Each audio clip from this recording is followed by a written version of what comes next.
Chairman of Fortehoy, Mr. Femi Otedola, has narrated how he pleaded and interceded for the release of late MKO Abiola, the presumed winner of the 1993 presidential election. The business mogul highlighted the low and steady steps that brought the publisher of Ovation magazine, Basharundele Mohamodu, to his present status during the public presentation and launch of 3 of his books in honor of Basharun MKO Abiola in Lagos on Wednesday, July 11. Gave a detailed account of the moments he shared with the late presumed winner of the June 12, 1993 presidential election, Basharun Mashood Kashimawo Abiola. At the presentation of the books, Pendulum 1, The Writings of Dele Mohamodu, Pendulum 2, The Writings of Dele Mohamodu, and Fighting Lions, The Untold Story of Dele Mohamodu's presidential campaign, authored by his campaign manager, Oyamaye Godwin Amaize, in 2011. During the presentation, Otedola described MKO as a great man and reviewed his bitter experience with Peter Igbinedo, the then managing director of the Federal Airport Authority of Nigeria, FAN, who walked him out of General Sani Abacha's house when he approached Ibrahim, son of the late head of state General Abacha, to plead with him to intercede for the release of Chief MKO Abiola. My first memory of Chief Abiola was around 1971, about 47 years ago, as a pupil of the University of Lagos Staff School, where his first son, Kola, was my classmate. A dutiful father, he picked up his children from school regularly. His first wife, the late Alhaja Simbiat Abiola, was also my mother's close friend. Fast forward to 1990, as a young entrepreneur, I had a taste of Chief Abiola's magnanimity and kindness.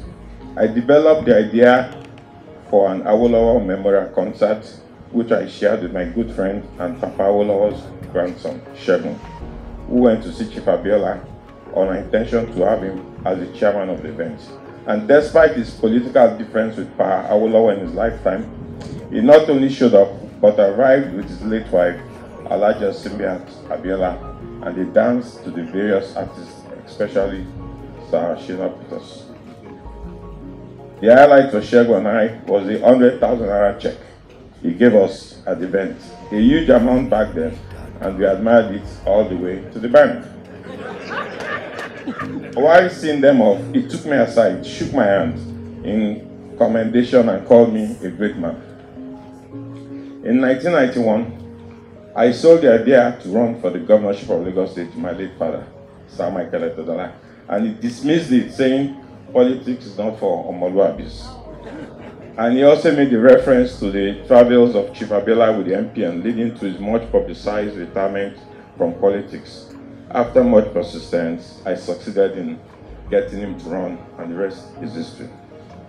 After my father's victory at the polls and seeing the need to rest, the then governor of Lagos State, Brigadier General Raji Rasaki, retired, advised him to rest for 2 weeks and restricted visits and provided the Lagos State government guest house on Jologunake Road, Ikeja, for the purpose. After a week there, I went to see my late father around 7:30 a.m. And lo and behold, I met Chief Abiola and Alhaja Simbiat waiting to see him in the living room. And when he saw me, he said, "Great man, where's your daddy?" A great man, referring to me as a great man, spoke according me. My late father felt Chief Abiola would make a great president because of his deep wisdom, expansive heart, and pan-Nigerian outlook. A sad reminder of his arrest in 1994 was a picture of him alighting from a Black Maria. Upon seeing this, I called my friend Ibrahim Abacha and requested to see him, and we met at the Southwest Ikoyi residence of Mr. Peter Igbinedo, the then managing director of FAN. I told Ibrahim to tell his dad to release MKO, as it was not fair for a man who was being denied his mandate to be so humiliated by being put in a Black Maria, to which our host, Peter, interjected by saying, "Who is this?" And he swiftly walked me to the door, holding it open, and walked me out of his residence.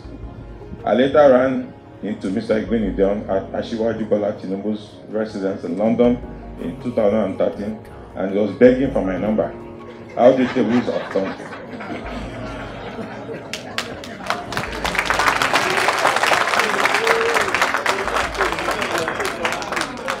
We witnessed a man who abandoned the worldly comforts of his wealth assured and was transformed in the fight for his mandate, believed in it, and died for it. I have studied Chief Abiola's life in politics, philanthropy, and most importantly, building people, and his doggedness, fairness, wisdom, and good heart at faith that should be emulated. He was a man for all seasons. I wonder what it would have been like if Chief Abiola was sworn in as president. Did they lose the opportunity to become the Dubai of Africa? Would Nigeria have surmounted the developmental challenges we face in health, education, and industrialization? Your guess is as good as mine.